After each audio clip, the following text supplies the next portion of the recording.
Today, I'll finish this episode. I know where this story ends. Don't worry, you'll get proper co-authoring credits. Have you ever wanted a way to cut through the noise? Do you want to get straight to the answers? Then you need the brand new Rit-Wit Bullshit Detector. Guaranteed to cut through the crap and keep your efforts truthful. This relationship will last till Act 3, I just know it.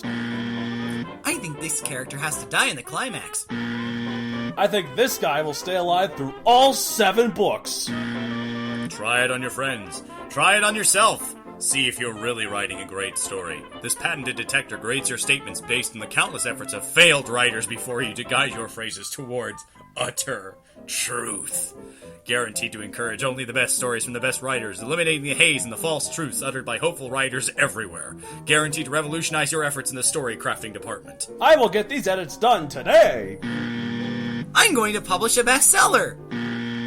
Her husband still cares. I'm going to self-publish a book.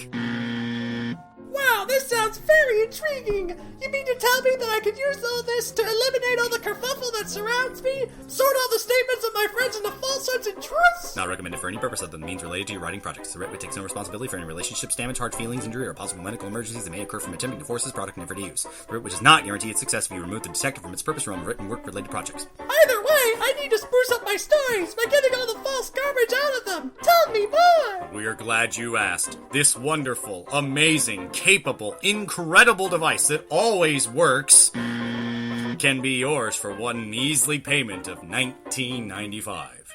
That is $1,990.05. For such a cheap price, why not purchase for the whole writing hopeful family? It will separate the chaff from the wheat, take all the horribly untrue devices from your writing, and enhance your story by cutting all the bullshit out. Try yours today. Fantastic! Sign me up! Wait, that odd price. Is this some kind of hoax? That was beautiful, David. I'm gonna get me a BS detector right now. Welcome, fellow nerds, to another episode of The Rit-Wit, the show where us two twits constantly belittle our listeners and you expect them to listen when we talk about ridding. So you better keep doing it, listeners. We got some ridding to talk about here. Some real ridding talk. We got some wit to pass on to you about the art of ridding. It's so much wit. So much writ. Hey, we should call this podcast the Wit Writ. No. That's it. We were already on 12 episodes. We can't do that now. How is Wit Writ harder to say than Rit Wit? like, try and say it, David. Wit Writ. Rit Wit. See, isn't it difficult? Wit. Well, I've had practice with tongue twisters, but anyway. Hey, show off. That's enough. All right. Hey, so this is our 12th episode. So you pointed this out, David, before we started recording, but this is true. Discounting the 9-month break that had nothing to do with pregnancy. This is our year anniversary of the podcast. We've been doing this for a whole year. No, that would technically be 13, right? Because 12 is the end of a year, right? Oh, if okay, we're doing fine. once a month. Okay, but fine. Hey, we've reached a year, theoretically. Except we obviously passed that. We have. If we did have something to do with pregnancy, then our baby is a year old, David. Oh, jeez. Now, again, it's not yet a year until the next episode. But our baby is getting there. He's going to have his first birthday. Is the Rit-Wit a boy or girl, David? That's a good question. It came from 2 parents that are male, so I wonder, does that work? Anyway. It's androgynous. Let's move on, okay? Why do we have to assume a gender, David? I wasn't assuming. This is 2017. You asked me, He can be whatever Donald. gender he wants. You asked me. It's not my fault. Stop Anyways. being so offensive, David. Stop it. Get with the times. Why are we still talking about this? What will we rip off from this month? Do you mind if I go first? No, I go first. Yeah, it's fine. Go first. Thank you. I was watching another Tokusatsu show, big surprise, called More Recent Kamen Rider, and I just want to take you through the creative process that must have gone down in the meeting room, because this show was very, very strange. And what I mean by that is For Japan, that's saying something. Well, but these guys, they sat down in the room and said, gee, how can we change the Kamen Rider formula? We've been doing the same thing for so long now. Is there any way we can make it different? Oh, I got it! This one guy was brilliant. He's like, I got it. Instead of having him ride, what if he drives? See, that's what I thought they did anyway, so... I don't know. This is how shows how little I go with the genre. To throw it out there, the name of this particular show is Kamen Rider Drive, and the main rider does not ride at all.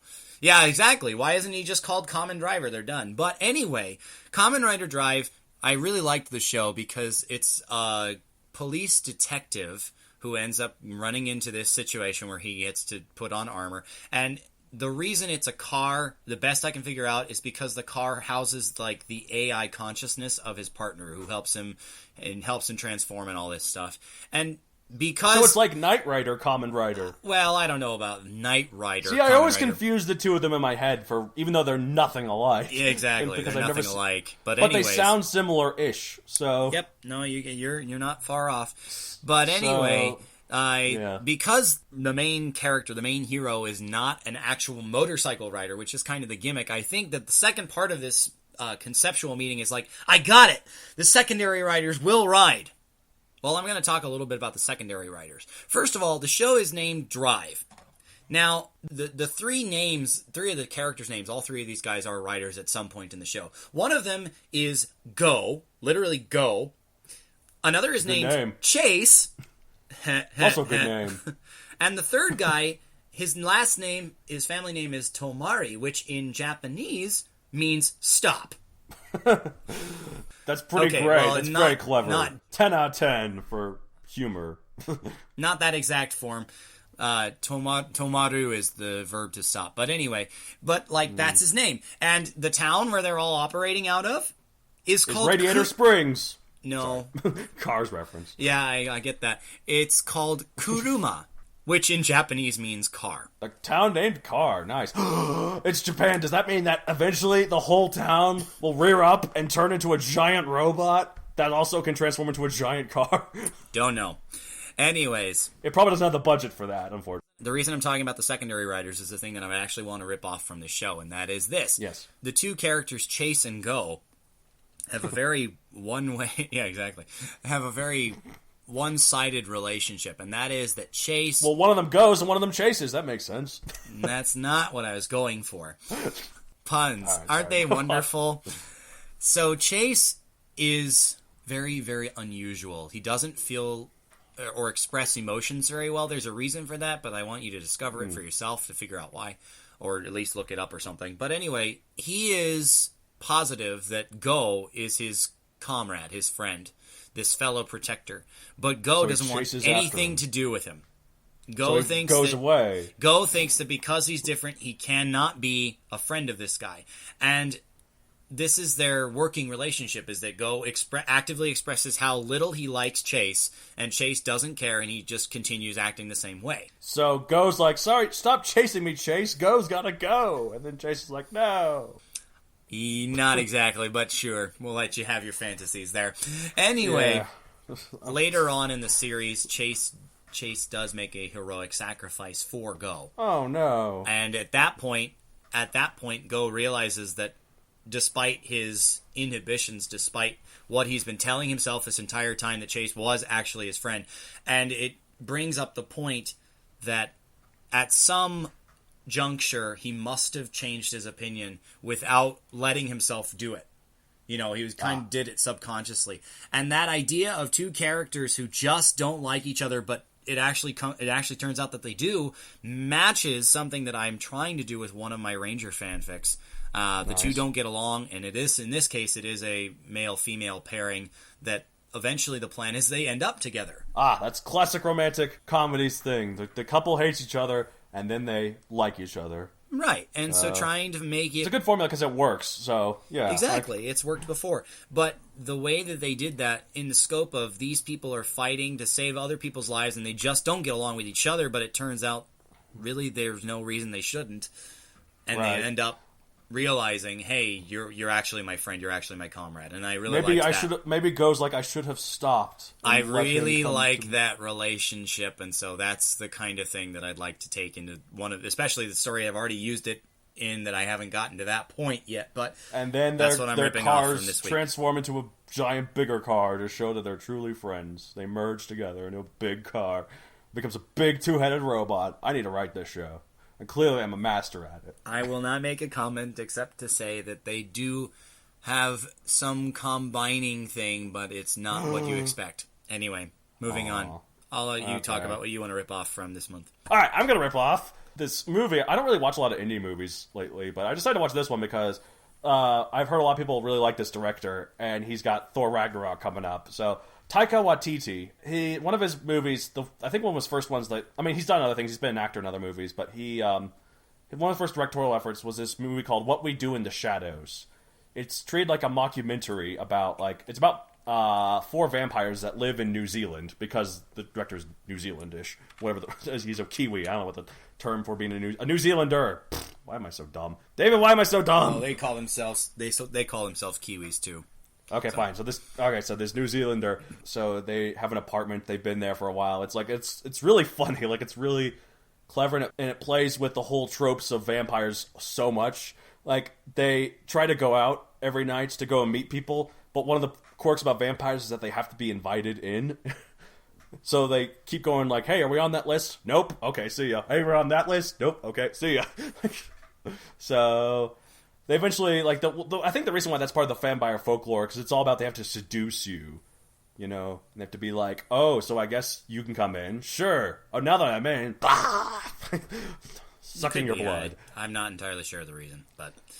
James Rolfe, the angry video game nerd, he has this great video in one of his other series, talks about like how if you look at all the quirks about vampires, they are no threat at all whatsoever. But they have to constantly take pictures of one another in order to make sure that when they dress up, they look good because they can't see themselves in a mirror. Wait, so they can be seen through a camera, huh? Anyways, but one point these two characters, they have a fight. It opens up with them like having a fight about having to do the dishes. And this guy who's been on dish duty for a while, he hasn't done it in 5 years.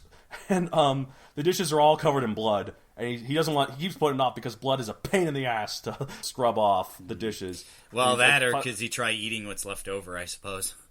Right, but so eventually it culminates in this fight where two of them, they start fighting, they start throwing fists, and they start sissy slapping each other, but then they climb up on the wall and start slippy slapping each other on the surface, right, because vampires can walk on top of the wall, like not like Spider-Man where they crawl up, but just walk on the wall and the ceiling, no big deal. So they just start getting on top of the roof and they start sissy slapping each other. The other people are like, hey, come on, guys, knock it off, guys, knock it off. It's just really funny. But there's this one of their roommates. He's been a vampire for 8,000 years or something ridiculous. And he's so old and he doesn't really talk. He's just like when they try to do a meeting in the flat, he goes down to the basement where his coffin is. He opens up his coffin. He's standing there. He's and he thinks he's dead. He keeps poking at him, and he's like, "Wah!" And it's like, wait, okay, we're having a flat meeting. I just wanted to see, and also the main character. He's played by Taika Waititi. If you ever seen him or heard him talk, he's got the most wimpy voice, or maybe that's just his character too. But he plays it oh, hello, I just wanted to see if we have a flat meeting. I wanted to see if you could join us. Ooh, look at all these bones down here. You really should do some cleaning. So. This other vampire just glares at him, he's like, oh, did you want to come up? Did you? And then finally he's just it's oh, okay, fine. And he just walks off.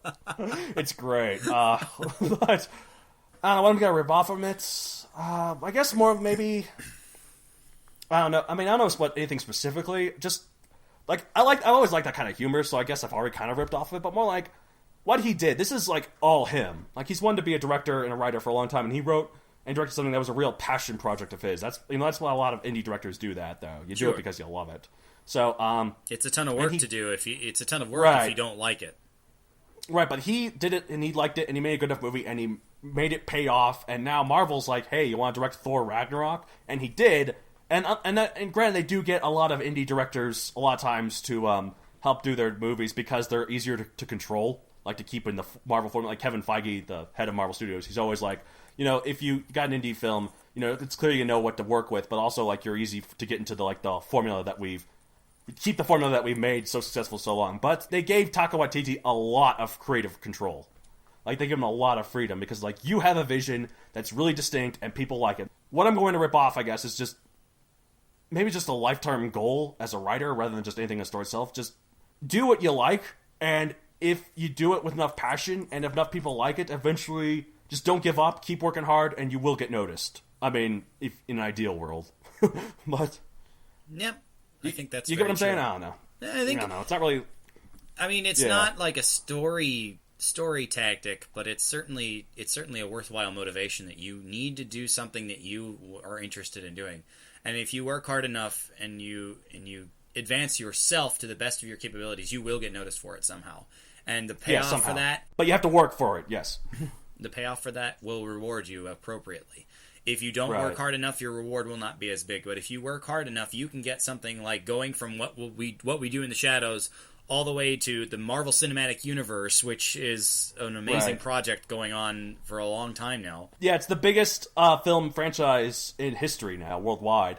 It's beaten the previous record holder, Harry Potter. And because they've got so many movies, and they keep churning them out so quickly, more so than a lot of other movie series, because it's all different directors and stuff, but on one big committee. Because of that, it's a record that will probably never be broken. Well, I mean, eventually. Obviously, you have to look at Marvel Cinematic Universe, currently continual. But if it stops, then there is a chance. But if it doesn't, then it's going to just keep setting its own record. Even if it stops, it'll take a long time for something else to get close. So, yeah. Absolutely. I agree with that. So, yeah. If it stopped right now, probably Harry Potter could catch up because they're doing the Fantastic Beasts movies. So, that's true. That's what I'm going to rip off. So, moving on to the next segment, shall we? All right, sure. What have writ? What have you writ, David? Well, I might have mentioned a couple of episodes ago that I'm doing this duo story between my alter ego and one of our friends, the magical one. I put a lot more time into that of late, and it's going pretty well. I've still got a couple of scenes before it's done, but since it's a done in one story, it's not like I have a deadline to fill. Although maybe I should put one on myself, and maybe I might probably a good idea. Finish it. I also have mentioned on this podcast the Power Rangers Fix Starburst that I'm working on with a co-author, a separate co-author, and I did edits on the latest saga that my co-author wrote, because with multi-parters, we typically say if it's longer than 3, we'll go back and forth like we do with the rest of the show, but if it's like 3 or less, you get all of it, or 3 or 2, I should say. You get all of that, because that way it's consistent throughout that saga. And so I was editing his stuff, and then I wrote the following episode. I just finished that and sent it back to him yesterday.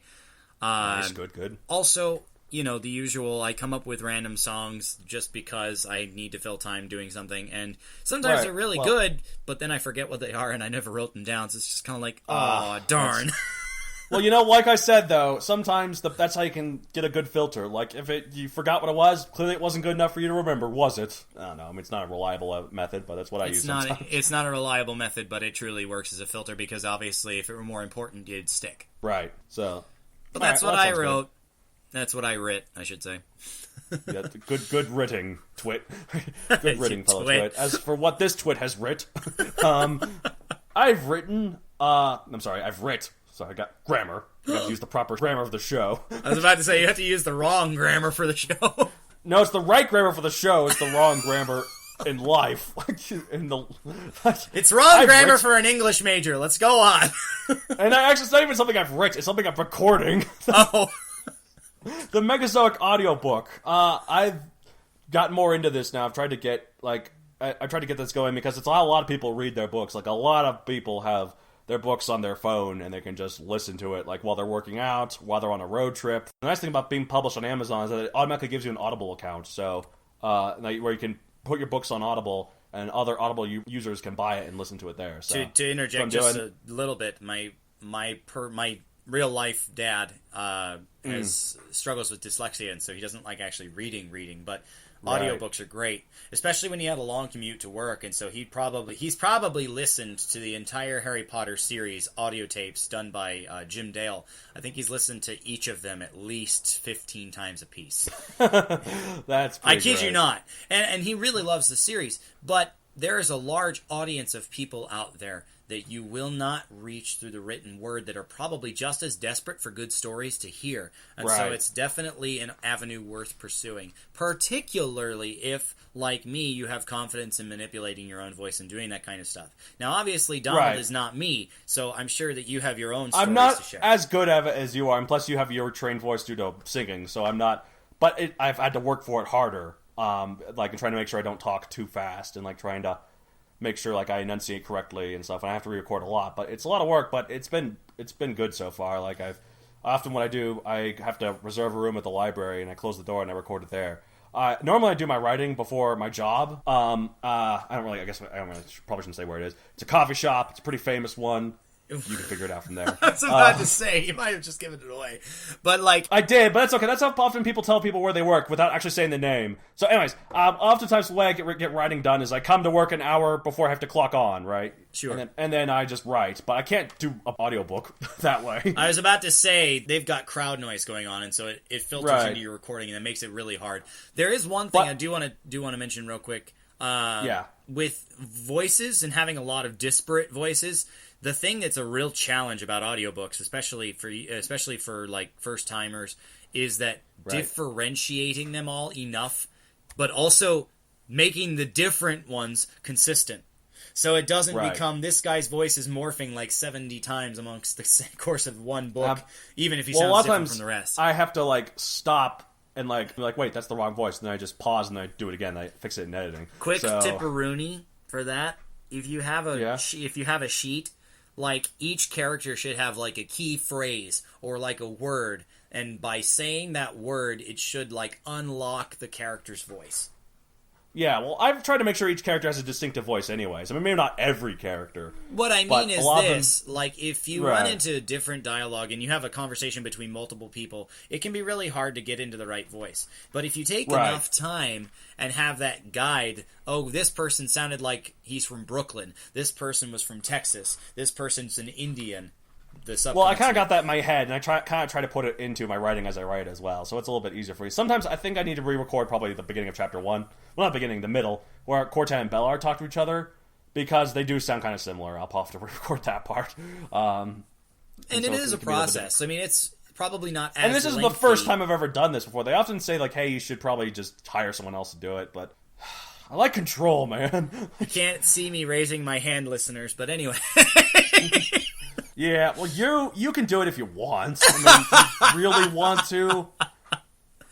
No, I won't. If you really want to, we can discuss it over some paperwork. No, I'm slightly kidding.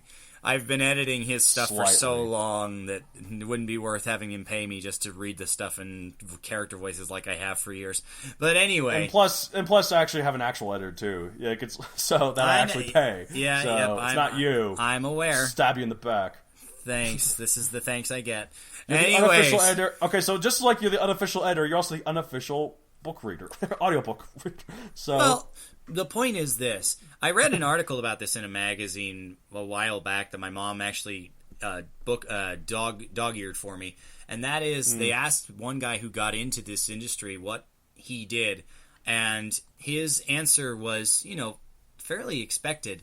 He did a lot of it on his own before making a career out of it. Right. Like, he took a lot of books and practiced. How do you narrate? How do you enunciate clearly? What's the right delivery pace? How do you differentiate character voices? What the limitations of your voice are? Does that change the way you read a character?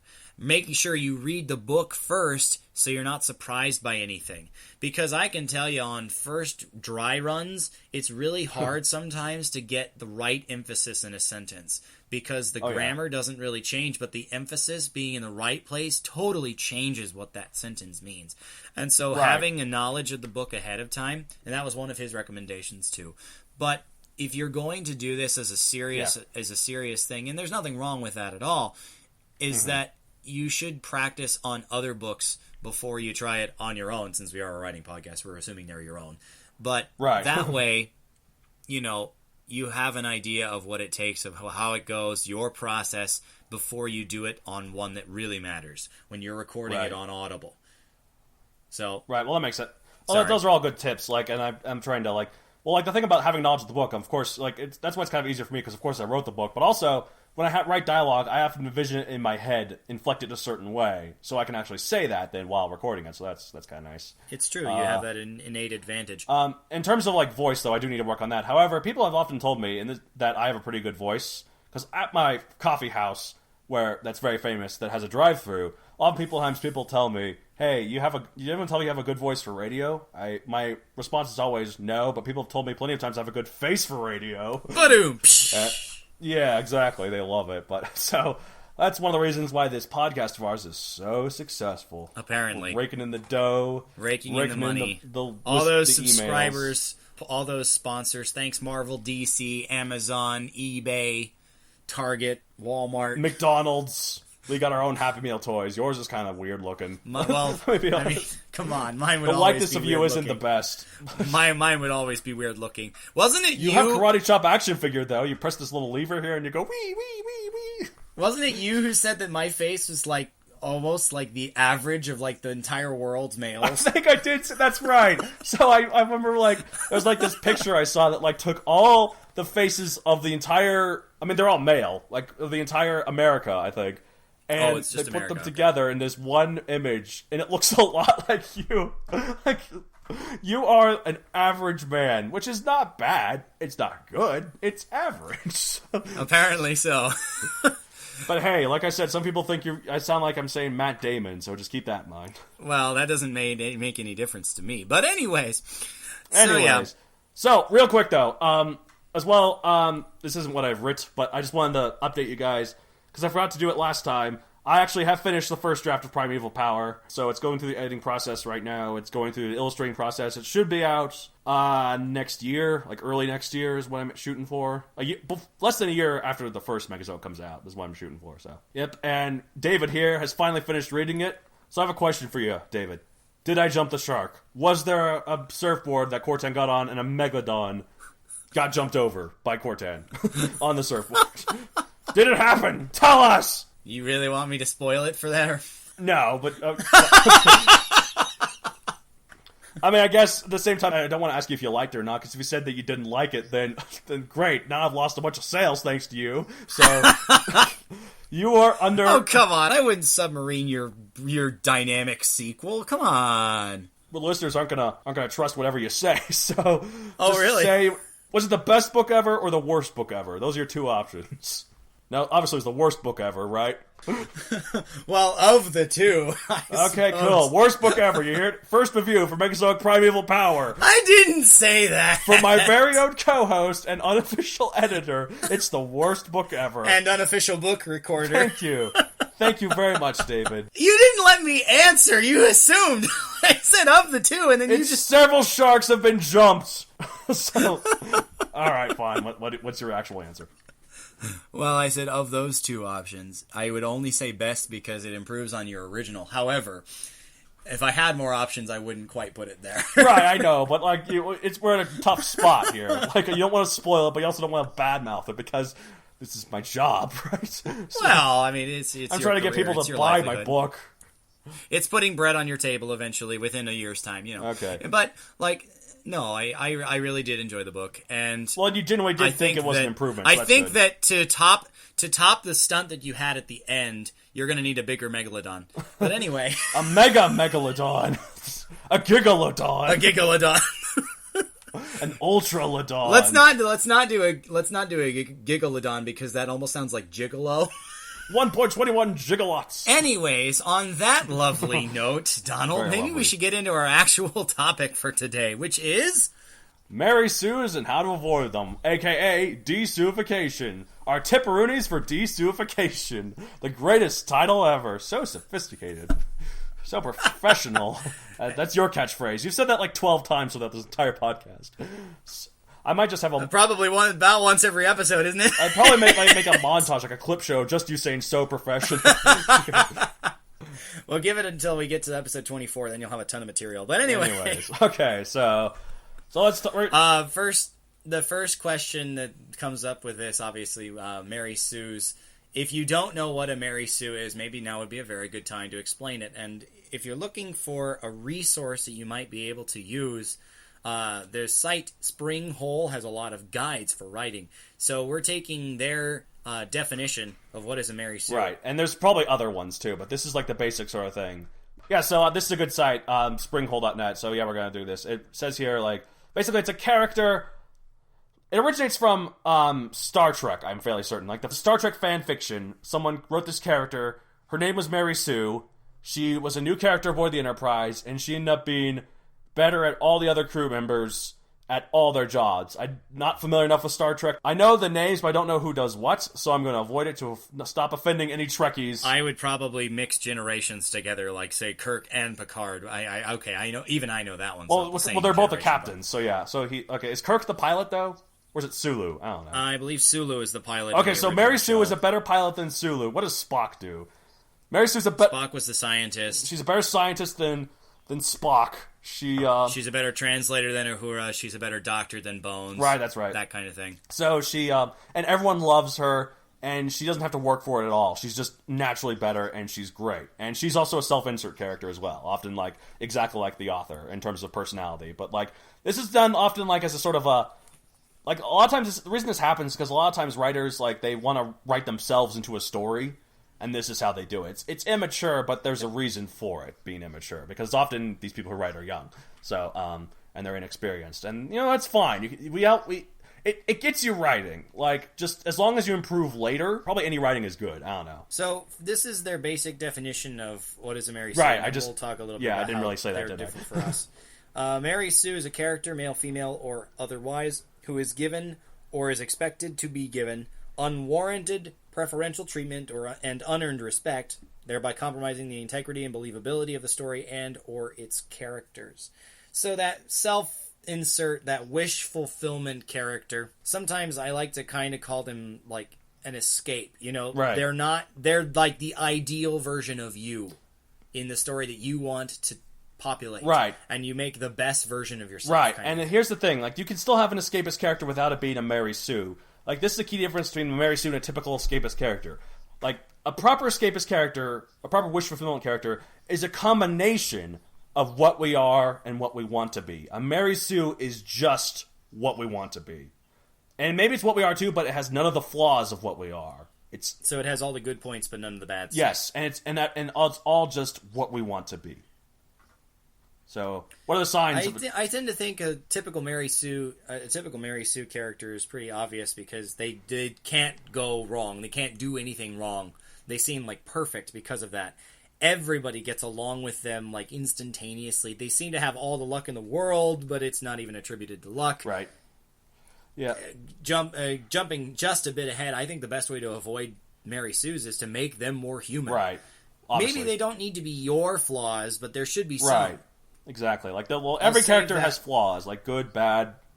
Like they should have flaws. Like by good, bad being morality, not like how well written they are. So badly written characters that do not have flaws too, usually. But... So, anyways, I'm gonna get this out of the way because this is a touchy subject for some people because they get defensive. So I'm gonna mention Rey from Force Awakens very briefly and move on. I think she is absolutely a Mary Sue, and I know people get upset about that sometimes. But here's the thing: I don't think.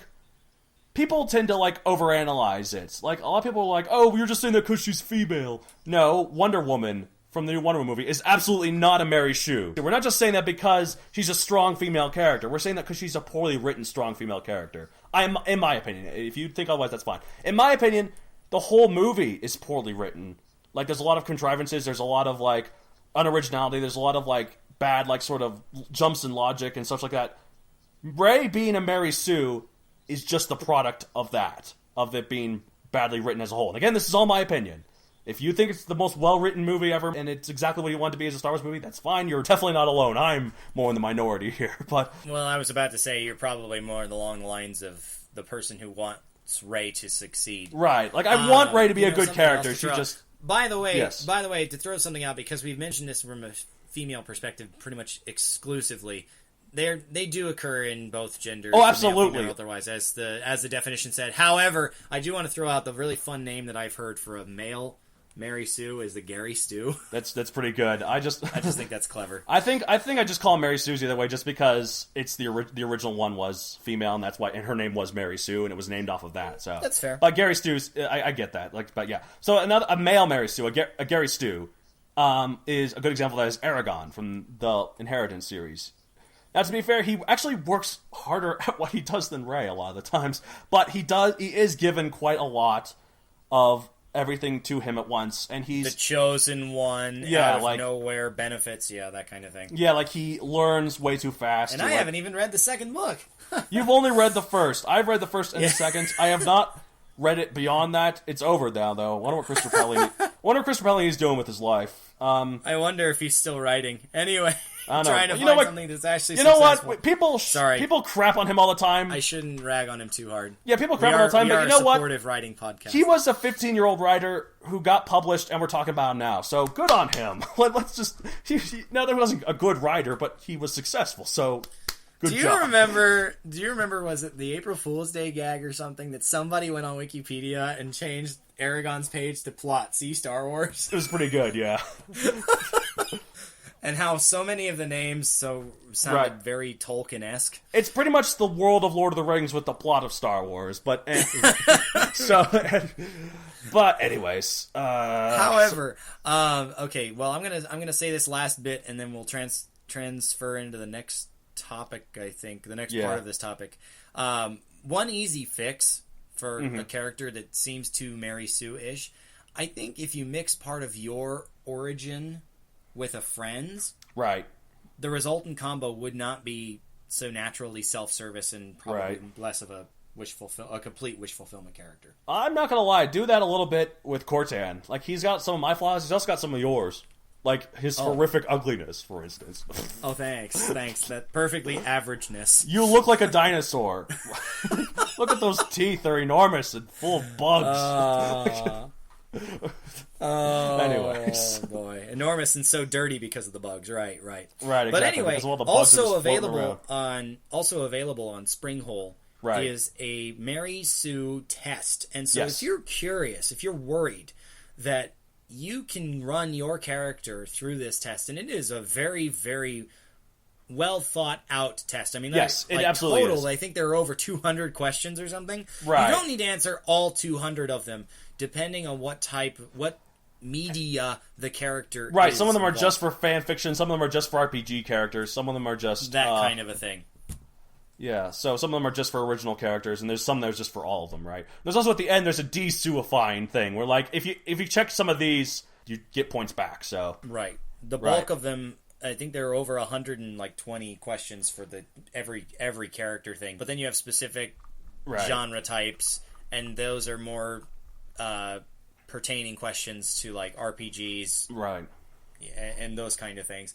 And then yes, as Donald said, at the end you can earn points back, quote unquote, with the desuifiers. Things like, for example, if your character is over 40, you'll get a point back because that doesn't really happen. If they're over 40 and also look like they're over 40. They're not like over 40 and they look like a silver fox. Like I'll undoubtedly look when I'm 40. Well, I mean, good old cougars. But anyway, because I'll shave all my head because my hair is thinning already, so I better shave it all and then pull off the sweet cue ball head. Is that why your dad did it? Yeah, exactly. Moving on. Then I could be like, excuse me, ladies, my eyes are down here. Anyway, so but alas. Alright, so at the end it gives you a score though. And it like lets you know, like, if it's at a certain rate, if it's a Mary Sue enough. More than 50 is a really bad Mary Sue. Last time I'll mention Ray, I promise. I put her in this test and she got 223. Now keep in mind, I did answer the parts of fan fiction because her interacting with original trilogy characters was part of it. But even if you discount that, she's still over 180. Eragon is 117, which I thought was already ridiculous. Well, I mean, 117 is like twice as bad as the Mary Sue threshold. Right. That's but so. I did Cortan as well, and now some of that isn't applicable to my character in Megazoic because he's a dinosaur, and thus, like, is he really good looking? Does he have beautiful hair? Does he, like, have... Well, he doesn't have hair, but his scales might be fascinating. Right, yeah. I mean, he might have some great feathers going up there on his crest. So luscious. You could just stroke him with your claws. Anyways. Nobody did, stroke thank God. your claws through his feathers of his anyway, hair. moving on. Anyways, but now, and also romance isn't a key factor of the plot. Especially for him, so that doesn't apply to him either. But so even discounting all that, he gets... What does it get? Hold on, I have to look over my notes here. I'm so professional, right, David? I said it for you. So professional. Where did I do it? Okay, there we go. All right. Move your cursor like a few lines. It's not. He got an 11. Which is, again, discounting some stuff that's still really good. Like, Yeah. one of the things that I did in order to keep him from being a Mary Sue, keep him from being this character who doesn't work for hard. He works really hard to do what he does, and he also makes mistakes quite often, and he is appropriately punished for them certain times. And, like, in terms of, like, other things, this is... I'm not going to get into specifics because it involves later books, and also, like, spoilers for this book. The MacGuffin of the first book, he's immune to some certain effects to it, as are some other characters. I'm not going to go into specifics because if you haven't read the book, I don't want to ruin the whole thing for you like I already have, probably, but throughout the entire podcast. Originally, when my original plans of coming up with this version of the story, he was the only one, which is very Mary Sue-ish, which is a very Mary Sue-esque trait. Right. A simple step, I decided to change that. He's not the only one. There's a bunch of other characters. And the good thing is that you make it play in, too. Yep. Let's not spoil anymore. I do want to make a disclaimer real quick, and they do this on the test as well. It is a very useful tool, but it is not like a foolproof answer. Your character is or is not a Mary Sue. It's just a really good guide to get you a general idea if it's on track to be Mary Sue or not. So. Yeah, no, I ran my alter ego through this. Now, you think with the very nature of an alter ego that it's going to tend towards a Mary Sue, and like a 50 is really bad. Right. I don't feel quite as bad after hearing about Eragon's and Ray's scores, but I felt pretty guilty about a 60. I mean, again, though, like you said, he had a lot of things rooting against him, though, so it happens. So, and plus, and to be fair, like I'm the only one who saw the like questions that I answered and all that fun stuff. In further defense, my alter ego has multiple personality aspects. Without the long version, I can't really explain it very well, but let's just say that there are times that he assumes a distinct character. And those are different enough that if I ran each of those individually, they might be a little bit different. Right, but as a whole, he's definitely... But I didn't want to run the results and find out how badly I was writing him, so I decided not to do that. Well, it actually might be more balanced if you do, though. Like, then you just get the average. But but anyway. I don't know, but again, the test is actually really good, though. You guys should take it. I'll put a link to it in the episode description as well, so people can take it themselves. If you're curious, I followed my curiosity down a rabbit hole just because I figured, well, what happens if you just decide to break the test, if you just decide to click everything, like everything that actually adds score and takes nothing away, what is the maximum that you can do? This is gonna be good. Oh man. Okay, so a couple of qualifiers. I did run different versions. I won't read all of them now, but I did run different versions. So, like, I run RPG only character, I ran an original only character, I ran a fan fiction character, self-insert kind of thing. However, if you click off everything, so like RPG and fan fiction and original character, which it is possible to throw that out there. Right. That you can have all of those in one character. Well, that's one of the reasons why Ray was so high. Okay, I broke my promise. You know what? Forget no promises whatsoever. I'm going to talk about Ray all I gosh damn want. Damn it. Gosh damn it. I can say gosh damn it too. Anyways, go on. Anyways, so the maximum score and there is one question in the main, like, every character section. There's actually like a note that says automatic -4, so I didn't bother clicking that. That was like the one question I left undone, except for the DC stuff. The maximum score for a character, if you do that, if you just decide to not follow the instructions at all, because again, some of these questions contradict each other. Right. Like, you have to work for this Mary Sue. You have to work really hard for this Mary Sue. To write this character this bad. All right. What's the maximum score that you can get is a 939. So, and so I'm just thinking that compared to that, Ray isn't half that bad. My reaction is, I can't even think of a reaction. Just total silence. Just like... Alright, but to be fair, I also ran that same character and clicked all of the de-suifiers as well. Right. Which, again, some of them contradict the very answers that you provided. But even that number is still a whopping 887.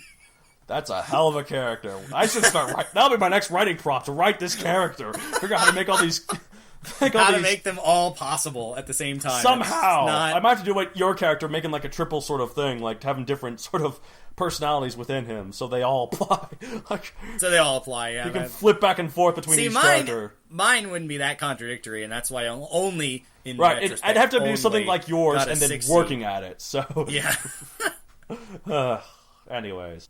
Okay, well, it's a good test, but again, like, yeah, it's not foolproof. It's just good to keep in mind, and like, I don't know. Like, and they also mentioned at the beginning that your character should be answers to some of these, because a lot of this is like, yeah, it's hard to there's a very fine line between a Mary Sue and a really good escapist character. Like, there's certain characters who would be Mary Sues except for one or a couple things that make them absolutely not. Well, and the other part of it too is that these are just character things in general. Right. You know? Like, your character, if a lot of times in plots, especially like the kind of stories that like I like to write and a lot of people do write, your character has to do extraordinary things in extraordinary circumstances. Right. So here's one of the questions off the top of my head. One of the questions is, if you're a royal, click. Like, hell, any royalty, you get an automatic point. Yeah, it's not like that guarantees your character is a Mary Sue or not. It's just a part of the character. Does character. anyone think that King Joffrey is a Mary Sue? I mean, I haven't seen Game of Thrones, but I'm assuming he's not. But here's the thing. Like, the whole point is looking at character traits. Right. If you have too many of these character traits, you're likely dealing with a Mary Sue or an escapist wish fulfillment character. And frankly, like it or not, the character will not be as strong if they're, without flaw, as there is if you have a distinct arc for them that has them growing past it. And again, one thing to keep in mind, I guess we'll put this in our tipperoonies for Desuify. I thought I'd mention it now because it's kind of important, I guess. Sure. This is only for main characters. If you have a character who would normally be a Mary Sue, but is like a side character, like a character like the main character looks up to, that's fine. That's fine. Yeah, have that character. Right. Like, it's not their story, so why not make them a Mary Sue? Like, this is only for main characters. Like, I just think that in general, all of your characters. Okay. Keep in mind, Mr. Dinosaur story over there. This may not apply as much, but I think all of your characters should be human. And that is not to say that they all need to be Homo sapiens. Right, as you can tell myself, yes. But that is that they all should have something about them that is like either a weakness or a negative side or just a bad thing. Right. Some bad habit or something. I mean, it doesn't have to be much. It's just, it's not as important as the main character, but it's not as, so... I wasn't talking about main character. I was saying in general. I'm saying like, no, I know. I'm saying like you don't have to worry about giving them it's just still a human, but you don't have to worry about quite as much as the main character, because unless they have like a big arc in the plot too, or if you're writing an ensemble piece or whatever, there's exceptions for everything. Just do whatever you want. My point is this: that you should strive to make all of your characters relatable, and that means nobody is always 100% perfect. Yeah, whatever form that takes is up to you. I think it'd be really, really interesting to have the villain be a Mary Sue, because then how do you beat him? So, that is a good point. Well, maybe that's another episode for our dark comedy or whatever, not dark comedies or whatever. But anyway, but I just think it'd be interesting. Yeah, these are just like various tipperoonies we have. So speaking of tipperoonies, David, are we good? Are we good to go on to those now? Sure. All right. So tipperoonies, David. What do you got? Well, as I mentioned earlier, the one about mixing origins. I also have a couple that are listed here as well. One of them is make their body realistic. People aren't gifted with everything in one package, whether you wish it or not. I think there's a question that says people are massively appealing and they're super strong, even though they don't have the ridiculous musculature that should come with that kind of a thing. Right. But like, I don't know, like, see, like that's this is more important in writing, which I guess we're all writers as well. But like in terms of like book writing, I feel like in terms of movies, having attractive main characters isn't inherently bad because we're shallow. People are shallow. We like looking at attractive people. Like, what was it about the best butt? Right, exactly. That category is a great category, and the reason why it's a great category is because an animated character, every now and then, won it. Well, again, it's animated because it's sculpted we so perfectly. We never did agree on that, by the way. That's why we chose Ghostbusters dude. What was his name? Like Chris Hemsworth. Yeah, that's why we couldn't decide on our female butt, so we compromised and chose a male butt. Anyways. All right, for more information, listen to episode 4 of The Ritwitch. First cheap plug of the episode. We're doing great. Anyways. That's got to be a record for how long it lasted. But anyway, right. you know, because they can't all be drop-dead gorgeous, and everyone wants them or wants to be them, you know. Right. I just think that their body should be realistic. Like, I'm apparently an average face, but that doesn't stop people from liking me. I'm going to keep a comment silence because maybe people don't like you, David. Anyways. All right, fair enough. Go ahead and say it anyway. I'm sorry, that was unnecessarily cruel. Like, sometimes I go too far. And I apologize, David. Sending missiles like every episode. I sent like a figurative missile to your heart then with that comment. If your intent was to shoot an arrow through my heart. Bullseye! Anyways. For that reference, please watch The Producers. What was I talking about? Anyways, so attractive characters. So, okay, Tom Hanks. He isn't the most attractive guy. But people really like him, and people find him attractive because he's so charming. Like in the movies he plays. He's got a great personality, David. So he's kind of like what you could strive for in your writing. Basically, listeners, imagine all your characters as Tom Hanks. Male or female. Good old Woody. Young and old. I mean, not really, but you know what I mean. Figuratively, a Tom Hanks. Well, I mean, and you're right. Having somebody to look to that's like, my eyes are drawn to this person is not necessarily bad. Right, but I get in movies, yeah, but in books, you have to be more careful because the only way we can know if they're attractive or not is how you describe them. And a lot of times people go overboard in how they describe them. How much description do you really need? You described them once. You might need to describe them at a later juncture if they're doing something way different. But, how many times do you really need to describe the same character? Right, yeah. This is why in Megazoic I have kind of an unfair advantage, or disadvantage, I guess. Because I've described them once, but mainly I describe them just basically how their species is. And, Makes it really easy to describe, right? Right, exactly. Every now and then I might describe, these guys... And look, as he used his tail. Right, exactly. Look, they use their tail constantly. They're constantly bungee jumping, or not bungee jumping. What's the word? What's it called? Battering. What's that thing called? The pogo sticking. They're like Tigger from Winnie the Pooh. They're constantly using their tail to get all about. But also they use their horns. They use their claws. They use their short arms or their long arms. They use their I was about to say, they don't really legs. use the short arms. They can't. Well, I mean, that's the thing. Some of them might have long arms, so they use them. So, anyways, the point is, I describe them whenever the non-human part of their anatomy becomes important. So, anyway, another tip: introduce some smaller, silly character flaws. As a random example, never flosses, and it bothers his or her friends. I never floss. As far as I know, it doesn't bother anyone, or if it does, they haven't told me. Well, what I'm saying is that this veneer of perfection can't last under something like that. Like, dude never flosses. He can't be perfect. I mean, okay, I probably should get around to flossing at some point. Well, you and me both. Anyway, no one's perfect. Tipperoonie, dull their abilities a shade. For intelligence, this means, they're not able to best professionals on the very first try. Right. I mean, come on. Prodigies don't come out of the womb quoting Shakespeare. Right. For abilities, it could look like a training montage. They earn their ability, they earn their experience, but it takes more screen time. Right, exactly. Here's the thing. Wonder Woman, this is why she's not a Mary Sue and Ray is. Wonder Woman, at the beginning of the movie, you haven't seen Wonder Woman, have you? No, I haven't. But of course I haven't. But anyway, of course you haven't. We'll get to it. You'll get to it at some point. So she That's the plan. Does a long training montage, and since they're semi-immortal, it's probably hundreds of years. So she works her butt off to be as good as she is. Ray doesn't. It's not that she did it off screen. She works her butt into shape. Sometimes you can be they've trained for this long time. It's not on screen.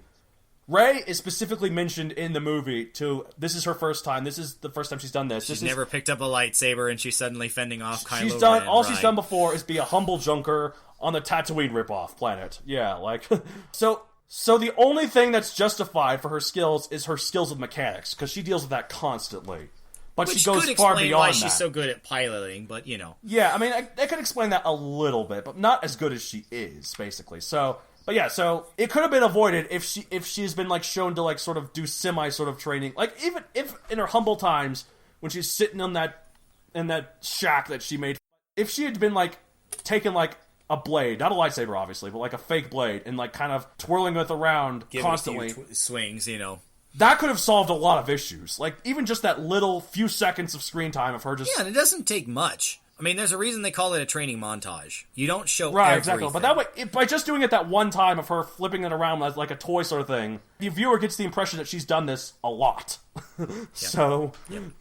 All right, another tip. Vary or shrink your supporting cast. By this, I mean reduce the number of people who are just clingers on or sycophants. Right. Or maybe it's even something so simple as being realistic in a friendship process, because that takes time. Yeah, that's like a common Mary Sue trait. Everyone likes them. Anyone who doesn't like them is a villain. So. Well, or they change and it's not just to like them; it's that they immediately like them. Well, and there was a question on the test, does the person end up correcting to the main character's point of view? Like, that's a big Sue trait. Obviously, they can't be silver tongued every time. Right. Tip: it may hurt, but cut some of the drama from their origin. They don't need to be angel and emperor, prodigy and world class athlete, born a first human and a demigod, that kind of a thing. They could. Here's the thing with all these tips: you can make any of this work. But just make sure you be careful with it, add some other flaws, and for the love of God, don't do all of it.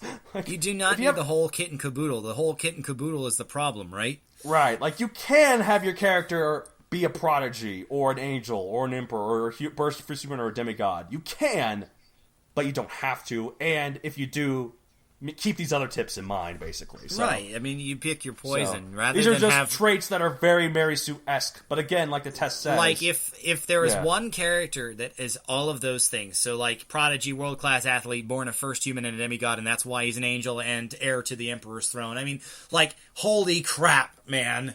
If that's your character, of course it's a wish-fulfillment character. But here, look at this. Something like Thor, from the first Thor movie especially. He is a demigod. I mean, he's a god, actually. Okay, he's also a prince, and he's next in line for the throne, and he's got a lot of power. He's got a very special weapon that no one else has. He's got, like, all this great stuff. He's super strong. He's super durable. I think he's stronger than most other Asgardians. It's never really confirmed. I know they're all probably super strong, but he's definitely the strongest. But here's the punchline with Thor. He's also very brash, and he's also very... Like, he's very quick act too quick, and he gets punished for it. So right, and he gets banished because he's such an imbecile that he can't control his war hunger. Right, so exactly. I mean, that's the thing. That's a major flaw. Right, but that's yes, why, obviously, gods in general, as characters are more likely to score. Right, but the point with this is you can have these characters not be Mary Sue's if you write them well. That's why I mentioned, like, a lot of times Mary Sue's, the problem is just the writing's not that good. So, and the Mary Sue is the result of that. Vet it with a trusted friend. Not just your yes man, but one who actually challenges you to change, like, frivolous things or make him more realistic. And here I have to make a shout out to one of our other collaborators who has done a lot of that work with me on that, about this alter ego. I mentioned earlier that I differentiated the aspects, and that's mostly at his behest. That doesn't change the overall character scoring a 60 on this test, but you know, without him it would have been 100. Who knows? So. Well, I don't know. I honestly don't, but it would have probably been higher. Well, yeah, and also, like, I'm going to shout out to one of my collaborators. You have helped me quite a bit. Not so much with this. I mean, not to brag, but I feel like I'm pretty good with non-Mary Sue's.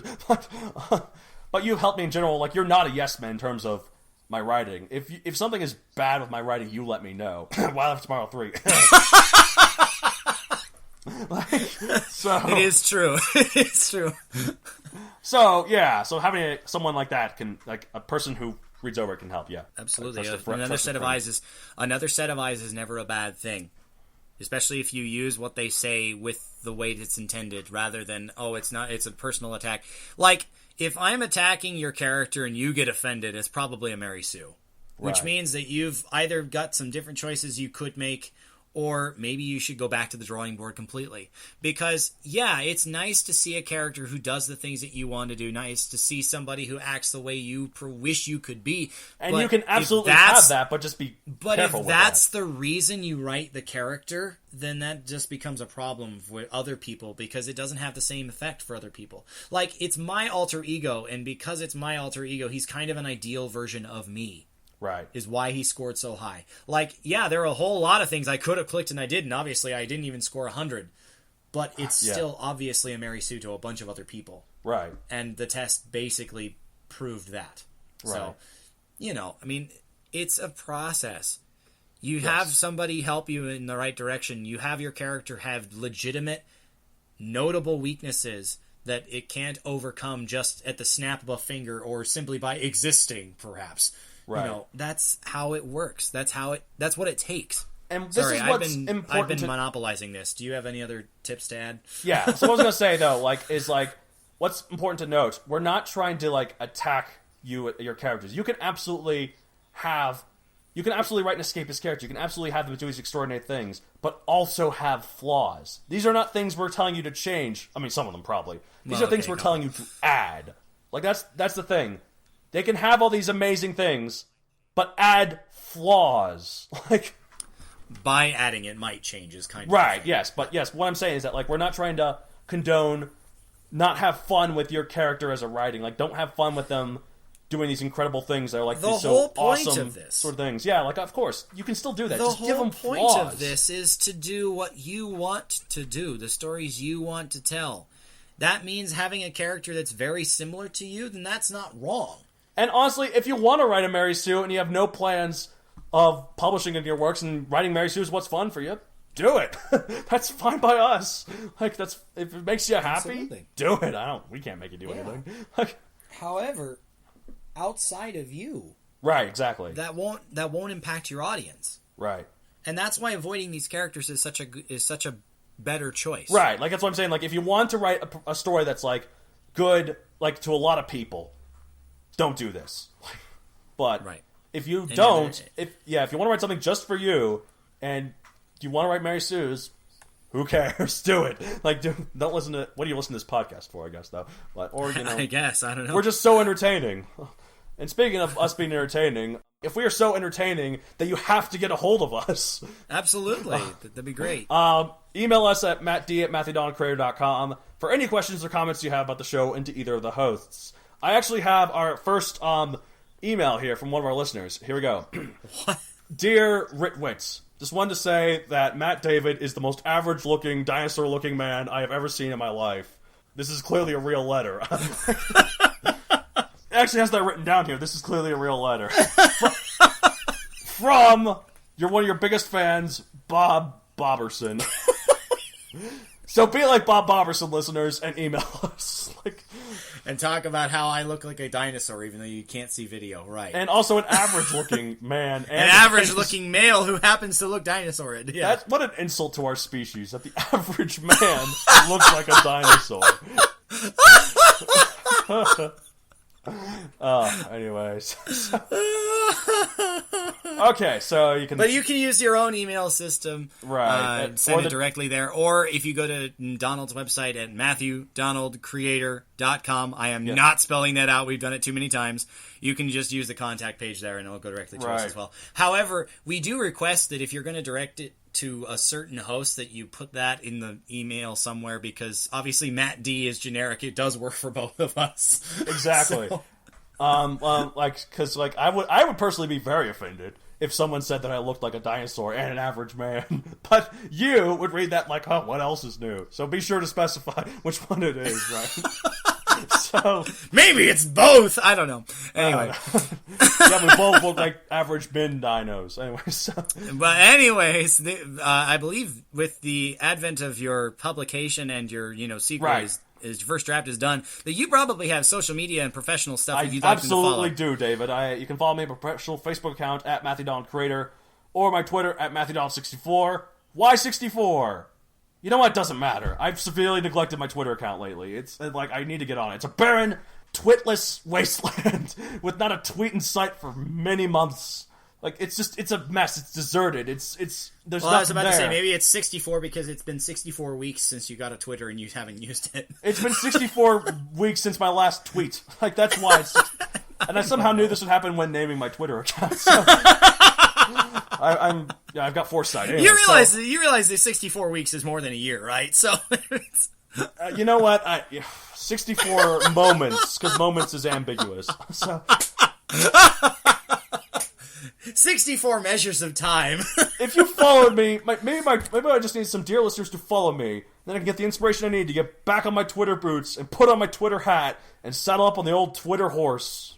Or And Twitter, Spurs. yeah, exactly. You're sitting It's on- Twitter anyway. Spurs, yeah. and the Twitter bird, it's a giant blue. Okay. It's a giant blue bird, like the Twitter bird. Oh, It's so also- it's like Big Bird, except blue. yeah, it's also flightless. Oh, okay, and it's really like Like Big a blue. Bird. Oh wait, Big Bird but blue. Have you seen Follow That Bird? No. Are you That talking about it? happens. What are you talking about? Angry Birds? I'm confused. No, Follow That Bird is the Sesame Street movie, and Big Bird gets caught in the circus, Oh, doesn't he turn blue? and he actually gets turned blue. So Yeah, that's my Twitter I was gonna bird. say, doesn't he? Yeah, that's your giant dude blue Twitter bird. Yeah, with that I own flightless. the Twitter force, or a blue chocobo. You play Final Fantasy, David? What? Are you serious?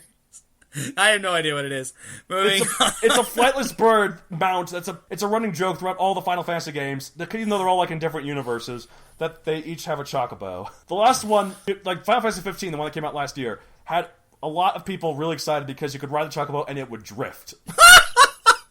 People got really hyped about this across drifting- that What- barren wasteland of your Twitter, right?